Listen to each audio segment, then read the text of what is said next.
In 2022, a Patek Philippe Nautilus traded for nearly $180,000. Dealers had year-long wait lists. They didn't need you. Now that same watch sells for less than half. A Royal Oak that peaked at $60,000 now sits at $35,000. Rolex Daytona premiums are gone. The dealers who wouldn't return your calls are now begging you to take inventory off their hands. But the collapse didn't start with the big names. It started with 13 watches most buyers never saw coming. Grand Seiko, the collector's secret, the connoisseur's handshake. Dealers once whispered about its spring drive magic and hand-finished dials, promising Swiss-level prestige for a fraction of the price. No wait lists, just value, they said. In 2022, the Snowflake SPGA 211 hit $6,200 on Chrono24, over 30% above retail. But look at the listings now. That same watch averages $5,300, and 14% of sellers openly flag a loss. Private owners are flooding the market, not dealers, and inventory has nearly doubled since the peak. Scarcity gone. Boutique windows from Tokyo to New York are filled with unsold stock. The so-called undervalued darling is now a warning sign. Buy at the top, sell at a loss. Cartier's pitch sounds even slicker. Iconic. Effortless. A modern classic. The Santos 30mm in steel, once the entry ticket to Parisian luxury, had its MSRP hiked from $7,050 in 2019 to $9,150 by 2023. The quick switch bracelet system lets you change your look in seconds, but expect to pay $300 to $600 for every extra strap or bracelet module. Cartier's official price sheets list $340 for steel, $450 for leather, and $590 for metal links. The result is this: the average resale price sits at $7,800, a 15% shortfall to retail. Dealers are pushing the Santos hard, but secondary buyers are doing the math and walking away. Inventory turnover has ballooned to 210 days. The fashion house premium is now just a cost to be recouped. Both brands rode the hype cycle, then hit a wall when prices outpaced real demand. The data is clear: rising retail, swelling listings, and mounting losses for anyone who bought at the top. If you think that is rough, the next watch on the list lost more than the price of a decent car in under 2 years, and dealers are still charging full retail. Never confuse a status symbol with a store of value. Meet the new Navitimer, the pilot's icon, reborn for the modern era. That's the pitch. Breitling's ad campaigns plastered Formula One drivers and Hollywood faces across every billboard from Zurich to Singapore. Dealers promised a heritage classic with a waiting list until the script flipped. In 2021, the median Navitimer price on Chrono24 hit $5,800. By 2025, it is $5,250. The drop is not just a number. Dealer share of listings shrank from 59% to 45% in 4 years. Inventory is up nearly 40%. Private sellers are now the majority, desperate to unload at any price. 9% of listings openly admit selling at a loss. The celebrity push backfired. Breitling ramped up production by 35% between 2021 and 2023, flooding the market with new additions, carbon fiber, gold, and Formula One tie-ins. Scarcity vanished. The so-called aviator's tool became a fashion accessory, and the resale premium evaporated. Dealers who once controlled the market are now slashing allocations, cutting prices to clear stock before the next update. The Navitimer slide from $5,800 to $5,250 is more than a blip. It is a warning that branding alone cannot prop up value when everyone's trying to sell. Switch to IWC. The Portugueser, timeless and understated, the ultimate dress watch. Dealers hyped it as the safe bet for the boardroom set. At the 2021 peak, median prices reached $9,600. Today it is $8,700, and half the listings are from private owners. The dress watch segment never recovered from the pandemic's end. Too many limited editions, too few buyers. Dealer share dropped from 68% to 50%. Price erosion is real. If you bought in at the top, you are paying for the privilege of owning a classic no one's begging to buy. Genre matters. When hype pivots from tool to trend, premiums collapse. The Navitimer and Portugueser prove it. Marketing can create buzz, but it cannot stop a flood of inventory. The next entry is what happens when a brand tries to out-hype the hype and ends up with more unsold stock than fans. The Carrera is Tag Heuer's legend. Race-bred, timeless, a piece of motorsport history on your wrist. That's how the pitch goes. Dealers love to lean on heritage, touting the chronograph's Le Mans DNA, the Jack Heuer story, and the promise of Swiss pedigree at a sensible price. But heritage doesn't move metal when the market is drowning in inventory. The numbers tell the real story. In 2021, the Carrera's median resale price sat at $4,200. Today, it's $3,980. That's a 5% slide on paper, but the real flag is the loss rate. 12% of all current Chrono 24 listings openly admit they are being sold at a loss. The bigger problem? Inventory. Internal dealer logs and Chrono 24's own analytics show a stunning 241 days of supply for the Carrera line. That's not a typo. Watches are sitting unsold for nearly 8 months, triple the turnover of the pre-pandemic years. Dealer share has dropped to just 42%, with private owners and gray market resellers now making up the majority of listings. The so-called investment-grade Carrera is now a fixture in clearance bins, not collector vaults. This isn't just about price drift, it's a warning shot. When the average Carrera sits for 241 days, the resale market isn't just soft, it's saturated. Dealers who once rationed supply are now calling old leads, offering bundled discounts, and begging buyers to take stock before the next model year arrives. The identity crisis is clear. Is the Carrera a motorsport icon, a tech hybrid, or just another overproduced design fad? If you are thinking about buying, check the loss tags and the days on market before you believe the pitch. The bubble may be over, but the inventory hangover is only getting worse. And the next entry is what happens when a brand chases trends and ends up with more unsold stock than fans. Hublot Big Bang was sold as the art of fusion, the dealer said. It was billed as unmistakable, bold, the ultimate statement piece. But the statement now is different. Dealers will even include a free strap, just to move the watch off their shelves. At the 2021 peak, Hublot's Big Bang chronograph fetched $8,500 on Chrono 24, about 20% over retail. Fast forward to 2025, and the median listing is $7,950. That is a $550 drop, even before you factor in dealer discounts and the 7% of sellers openly waving the loss flag. Inventory tells the rest of the story. Boutique stockrooms have quadrupled since 2021, with average floor supply up from 12 to 48 units per store. The Instagram flash faded, but the repair bills did not. Third-party shops quote $8,000 or more for carbon fiber casework. Buyers who chase the celebrity hype are now stuck paying to keep their statement running, or taking a loss to get out. Richard Mille RM11 was pitched as Formula One on your wrist, an instant icon only for the elite.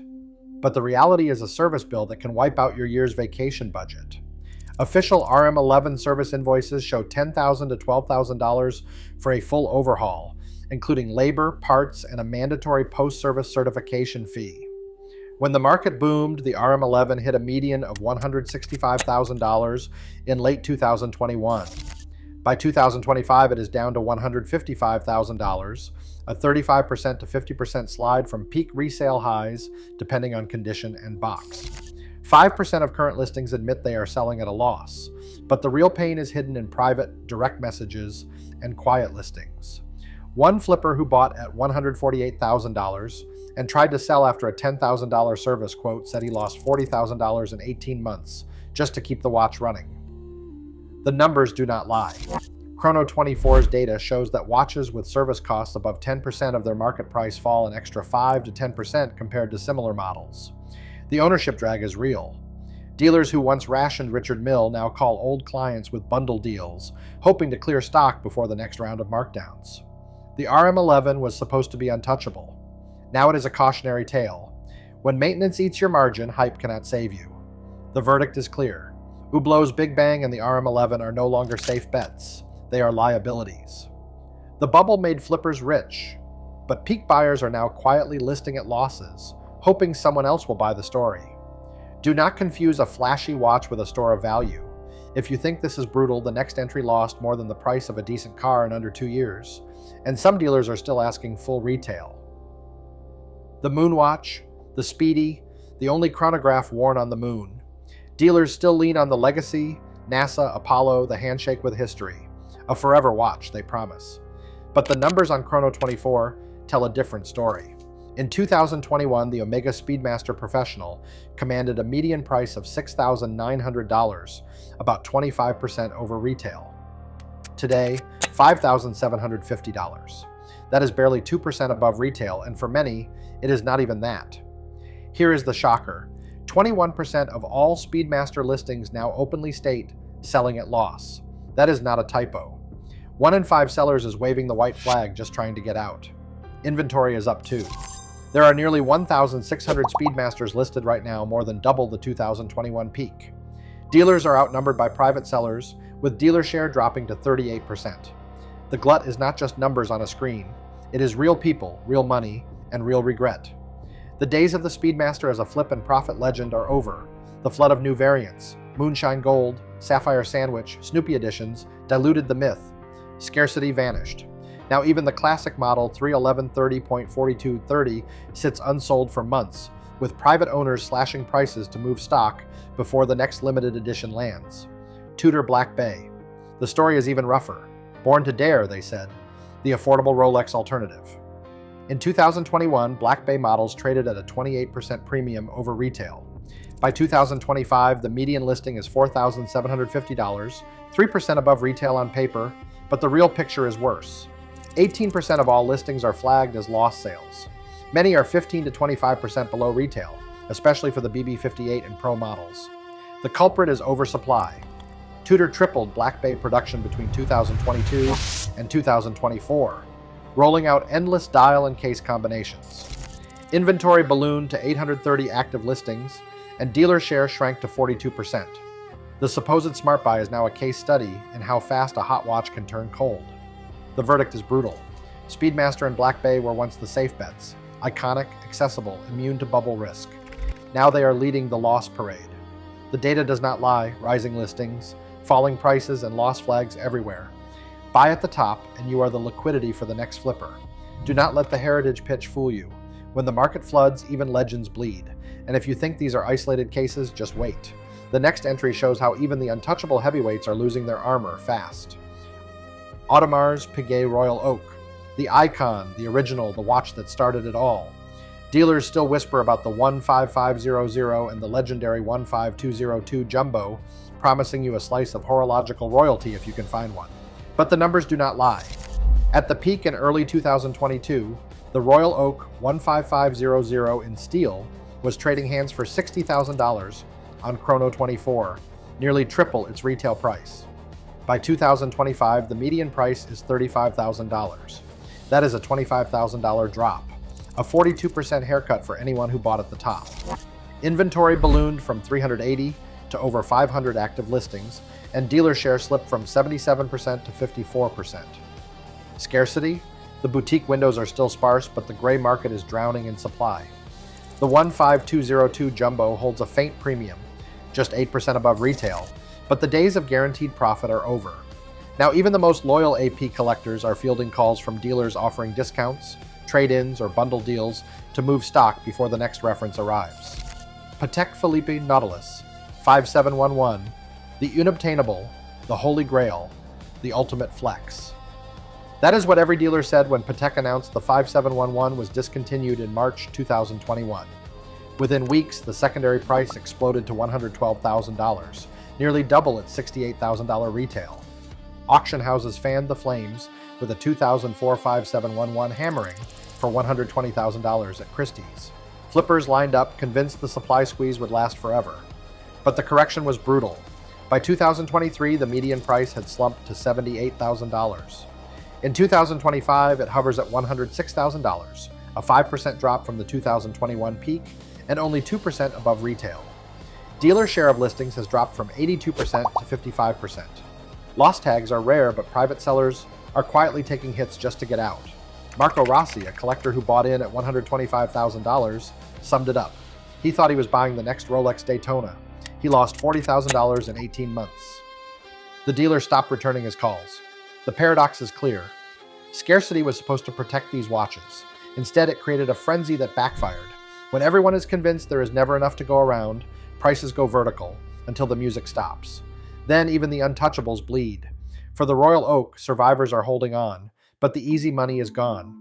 For the Nautilus, the dream of endless premiums has turned into a cautionary tale.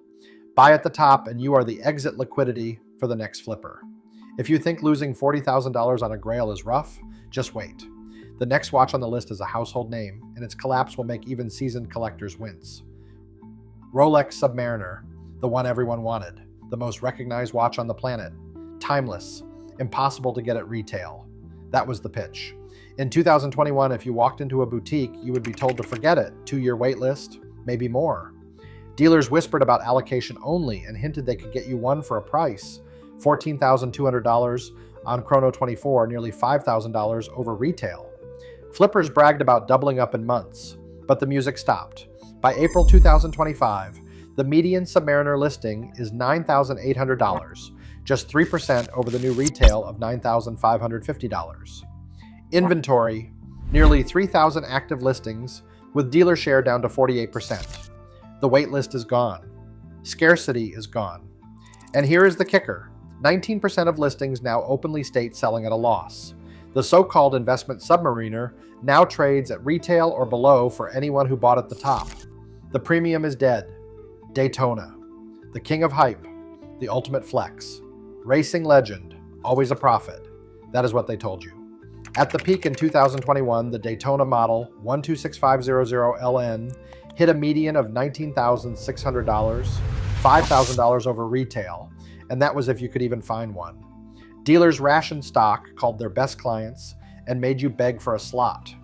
By 2025, the median listing is $15,300. Retail is $14,550. The gap, 5%.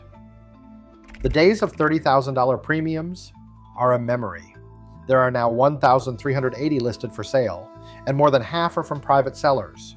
Dealer share is down to 52%. 11% of listings admit the seller is taking a loss. The guaranteed money Daytona is now a break-even bet, if you are lucky. Listen to what desperation sounds like. Dealer voicemail reenactment. Hi, just calling to let you know the new Daytona is in stock. We can offer you immediate delivery plus a service voucher if you confirm today. Let me know these will not last. That is not a wait list. That is a cold call. Dealers who once made you chase them are now chasing you, hoping you will bite before the next markdown. The verdict is brutal. The Submariner and Daytona were supposed to be untouchable. Now they are just watches, plenty of supply, no premium, and a growing stack of lost sales. The bubble made flippers rich. Peak buyers are now the exit liquidity. Do not mistake hype for value. If you think Rolex is safe, look at the numbers. When the premium vanishes, so does the myth. The next entry is even worse. If you thought losing $5,000 hurt, the next watch lost more than the price of a new car, and some dealers are still asking full retail. Right now, dealers are still spinning stories, but the numbers speak louder. Some flagship watches have lost more than 50% since the peak, and inventory piles up week after week. Market hype can inflate egos and empty wallets overnight. Luxury does not guarantee liquidity, and status does not equal security. The next trend will not warn you before it turns. Think twice before mistaking a watch for a safe investment. Share your thoughts below.